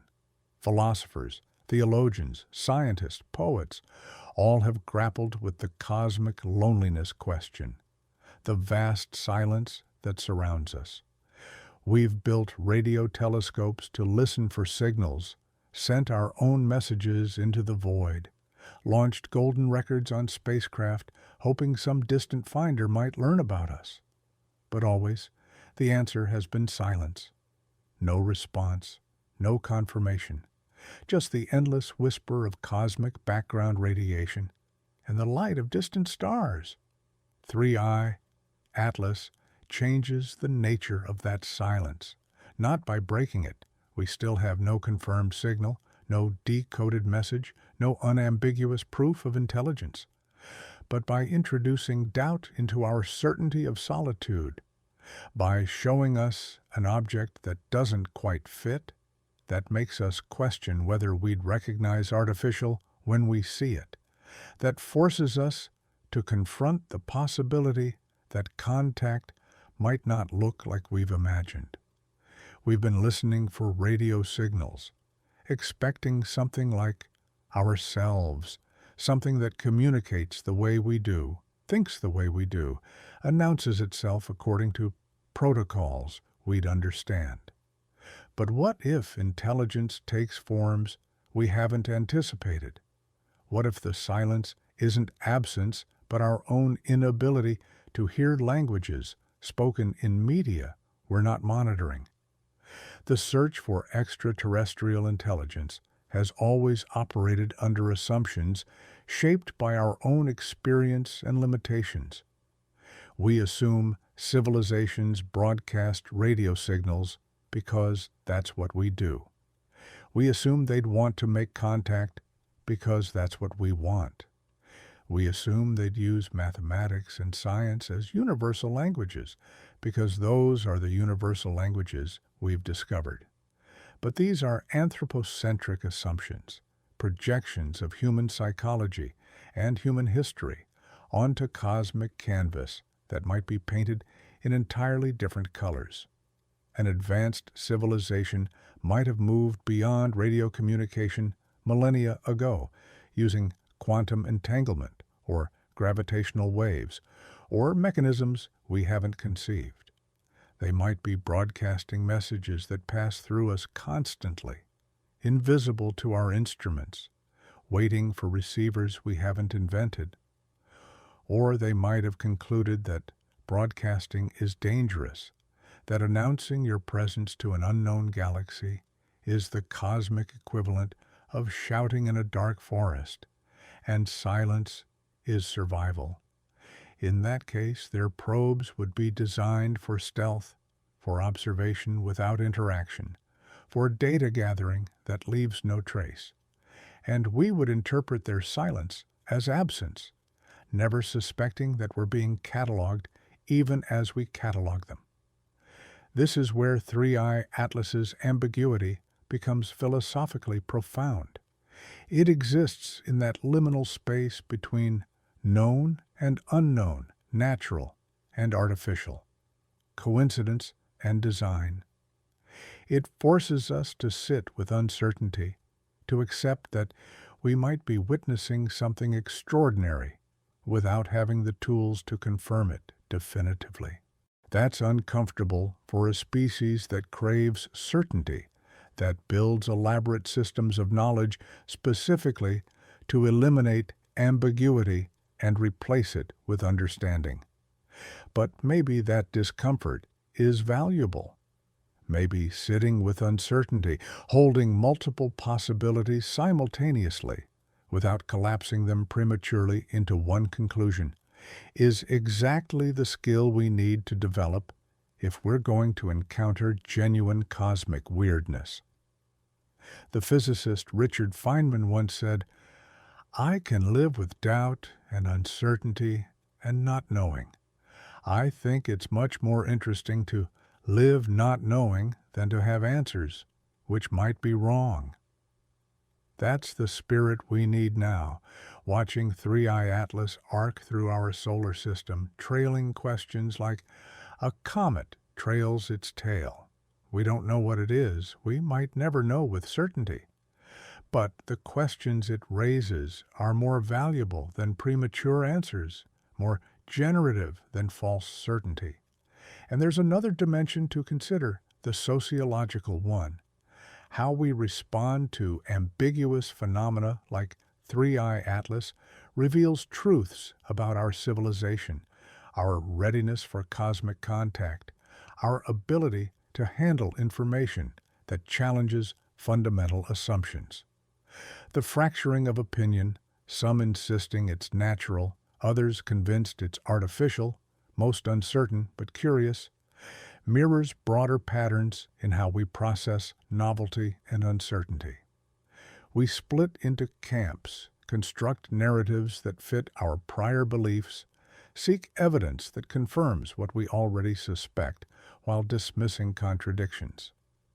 That's normal human behavior, driven by cognitive biases that evolved for good reasons in our ancestral environment.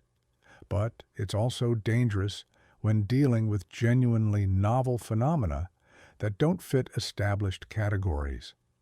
If 3I Atlas is artificial, then some portion of humanity will resist accepting that reality, no matter how strong the evidence becomes, because the implications are too destabilizing, too threatening to worldviews built on assumptions of human uniqueness or cosmic solitude. And if it's natural, another portion will continue insisting it's artificial, interpreting every ambiguity as conspiracy, every missing data point as cover-up, because that narrative is more exciting, more meaningful than mundane reality. The challenge is to navigate between those extremes, to remain open to extraordinary possibilities without abandoning standards of evidence, to demand transparency from institutions while acknowledging that caution and thorough analysis take time, to speculate and imagine without mistaking speculation for fact. That's a narrow path, difficult to walk, but it's the only path that leads to genuine understanding rather than comfortable delusion. The institutions involved, NASA, ESA, the scientific community broadly, face their own navigation challenge. They're caught between competing obligations, the duty to share information openly, the responsibility to verify claims before announcement, the need to avoid causing panic or spreading misinformation, the pressure from various stakeholders with different agendas and concerns. If they've seen something extraordinary in those unreleased observations, they face an impossible choice: release immediately and accept the chaos that follows, or withhold until certain and face accusations of cover-up and conspiracy. There's no perfect answer. Any choice they make will be criticized by someone, second-guessed by Monday morning quarterbacks who don't carry the weight of responsibility for how the information impacts billions of lives. So perhaps we should extend some grace, some patience, even while demanding transparency. Perhaps we should recognize that if this truly is first contact, if 3i Atlas represents our first confirmation that we're not alone, then getting it right matters more than getting it fast. The universe has been here for 13 billion years. Another few months of careful analysis won't change the fundamental truth, but premature announcement of false conclusions could poison the well for decades.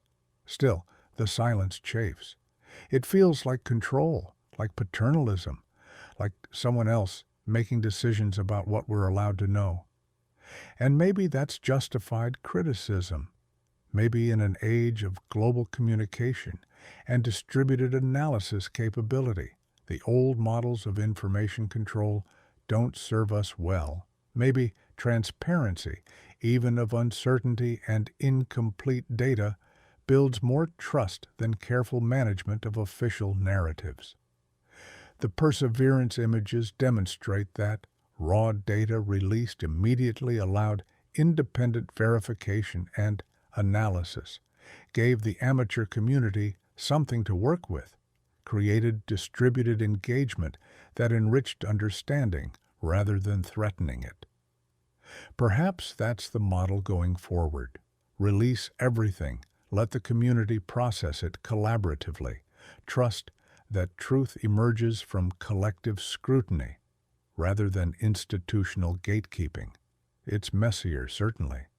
It generates more noise, more false leads, more conspiracy theories alongside genuine insights.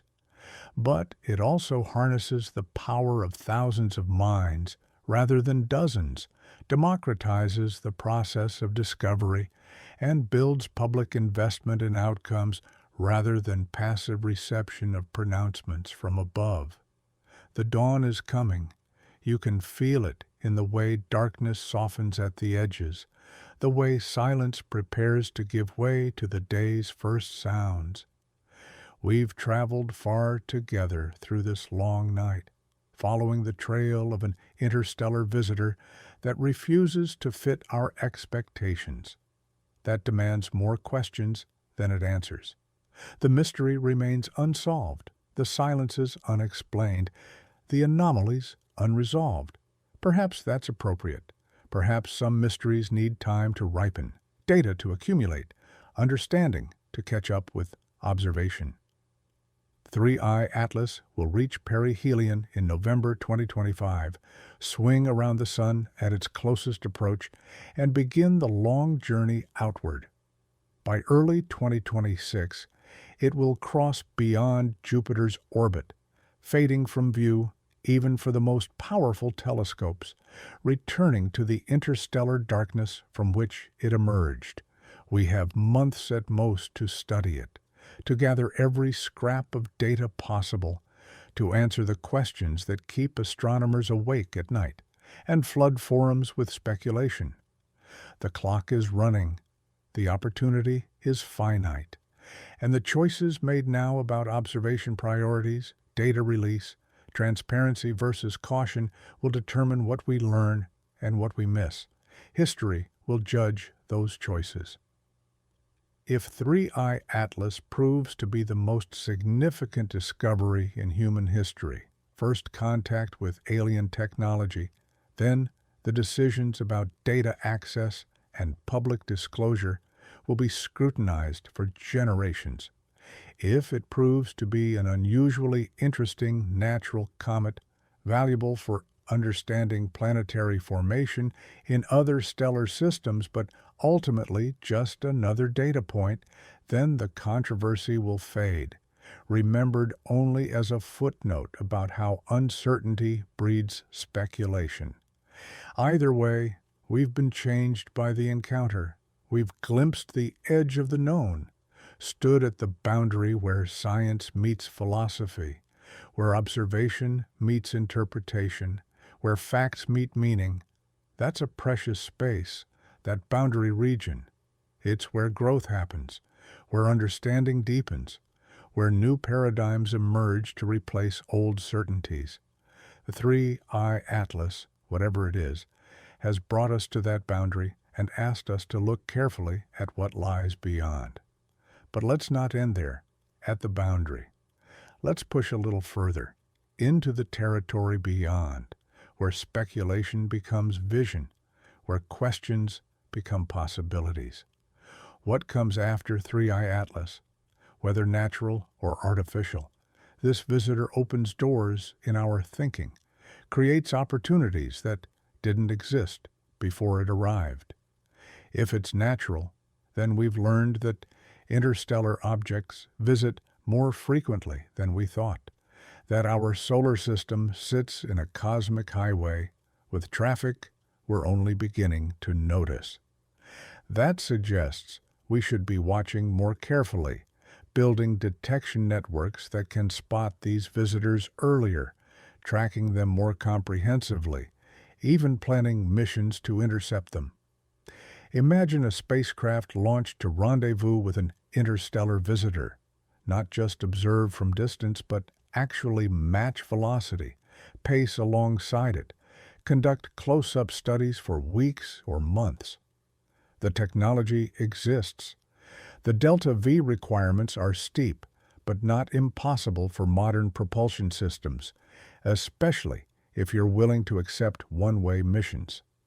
A probe launched to intercept 3I Atlas, even now, could reach it before it exits the solar system, could photograph its nucleus at meter-scale resolution, could sample its coma directly, could potentially even land on the surface and drill into pristine interstellar ice never touched by solar radiation. The scientific return from such a mission would be extraordinary. Direct sampling of material formed in another stellar system, isotopic analysis that could fingerprint its origin, close-up geology that might reveal formation processes distinct from solar system norms. It would be like having a piece of another world delivered to our doorstep, free of the light-year distances that make direct exploration of other planetary systems currently impossible. And if the mission discovered something unexpected, structures, anomalies, artifacts, then we'd have high-resolution documentation, undeniable evidence that could finally resolve the natural versus artificial debate. The European Space Agency has discussed concepts like this. Fast response probes that could be launched on short notice when interesting targets appear, using pre-positioned spacecraft or rapid assembly missions designed specifically for interstellar intercept. The technology demonstration would benefit future missions regardless of what the science discovers.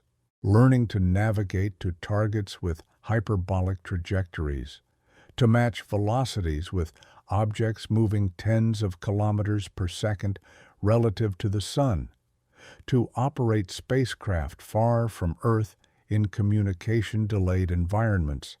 These are capabilities we'll need for more ambitious missions eventually. Interstellar visitors provide perfect training opportunities, but such missions cost billions and take years to plan and execute. They require political will, sustained funding, public support. And that brings us back to the question of disclosure and transparency. If institutions want public investment in ambitious space exploration, they need to share what they know, build trust that the resources are being used wisely, demonstrate that the questions being pursued matter. Withholding data, even for good reasons, erodes that trust, creates suspicion that the real discoveries are hidden, that we're being fed sanitized versions while the interesting stuff remains classified. NASA and ESA built their reputations on openness, on the principle that space exploration belongs to humanity, not to individual nations or agencies.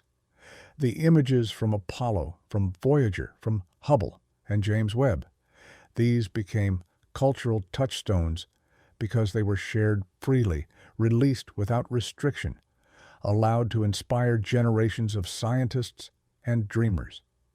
That tradition of openness is valuable, worth protecting, even when specific circumstances might seem to justify making exceptions.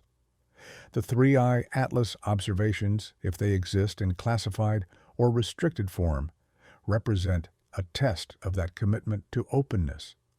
Will the data eventually be released, allowing independent analysis and verification? Or will it remain locked away, accessible only to select individuals, its contents known only through carefully controlled official statements? The answer will set precedent for future encounters, establish norms that might persist for decades, and there will be future encounters. The detection of 3 interstellar objects in 8 years suggests they're relatively common, that our improving detection capabilities are finally allowing us to see what's always been passing through. Statistical models suggest dozens or hundreds might traverse the inner solar system each year, most too small or dark to detect with current instruments. But as our telescopes improve, as our survey programs expand, as automated systems get better at distinguishing anomalous motion from background stars, we'll find more. Some will be unremarkable, confirming that interstellar space is full of boring rocks and ice.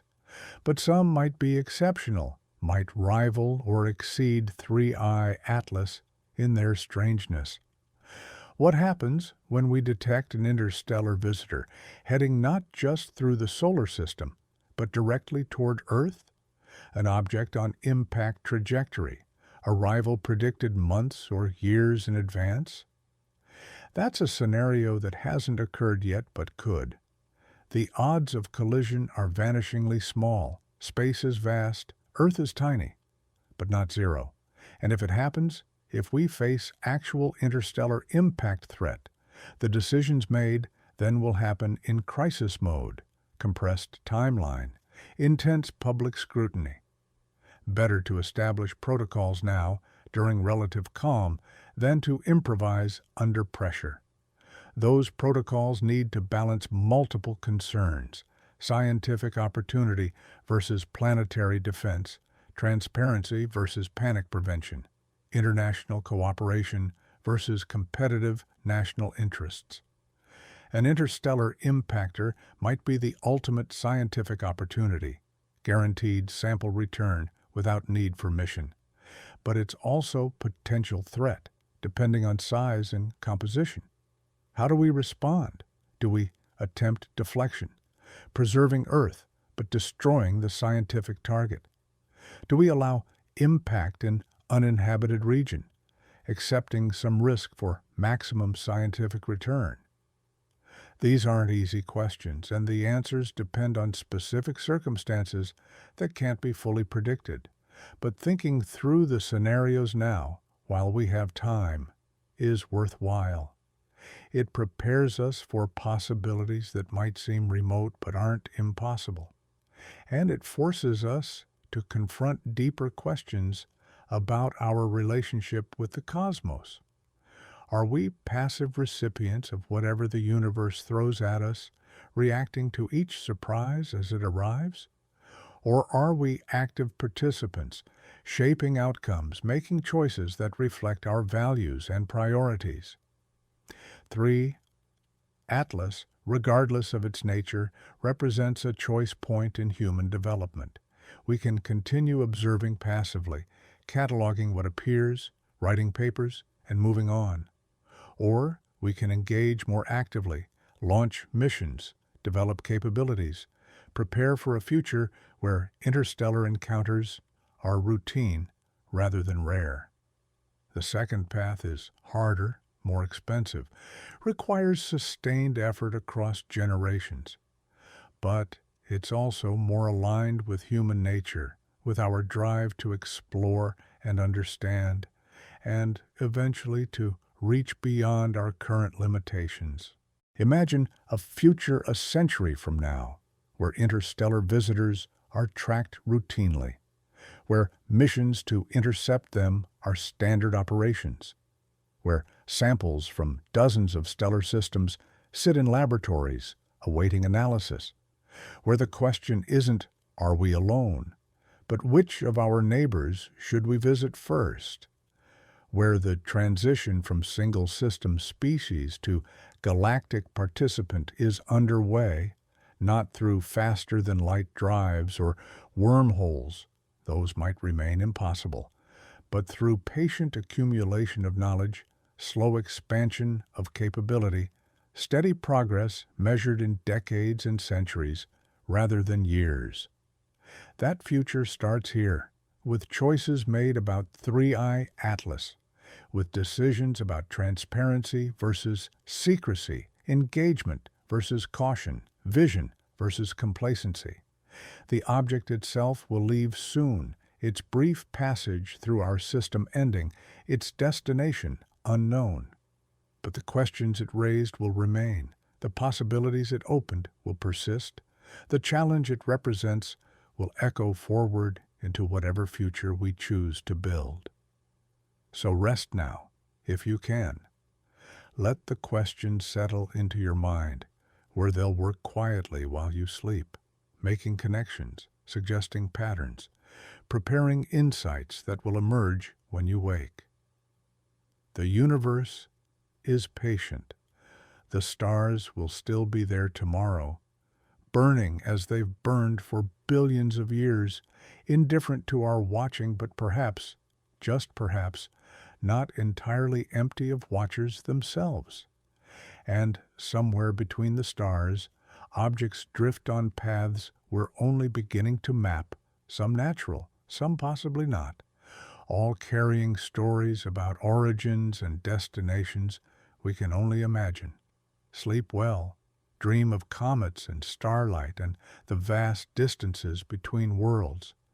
Dream of civilizations that rose before us, that solved problems we're still struggling with, that might have sent their messengers across the void to find us. Dream of the day when we send our own messengers, when our probes and perhaps our people venture beyond this comfortable cradle into the vast unknown. Dream of contact, of understanding, of the moment when cosmic loneliness ends and we learn we're part of something larger than ourselves. And when you wake, the mystery will still be here, waiting for fresh eyes and new questions and the relentless human drive to understand what lies beyond our tiny blue sphere spinning in the cosmic dark. 3i Atlas has shown us something important. We're not done being surprised. The universe still holds secrets, and some of them come close enough to touch, if only we're brave enough to reach out and wise enough to recognize what we're reaching for. The dawn light strengthens now, painting the horizon in shades of gold and rose. The stars fade but don't disappear. They're still there, still burning, still waiting. And somewhere among them, perhaps someone is watching our sun the way we watch theirs, wondering the same questions, hoping for the same answers. We're not alone in asking. And maybe, just maybe, 3I Atlas carries the first tentative answer, written in ice and dust and carbon dioxide, waiting for us to learn how to read it. Good night, traveler. The stars will keep watch while you rest. And tomorrow, when you wake, the universe will still be here, vast and strange and full of wonders we're only beginning to understand. Sweet dreams. May they carry you safely through the darkness, and may you wake refreshed and ready to face whatever revelations the coming days might bring. The journey continues. The mystery deepens, and we, tiny creatures on a tiny world, continue reaching outward, asking questions, seeking truth, refusing to accept that the universe exists only for us to observe from distance.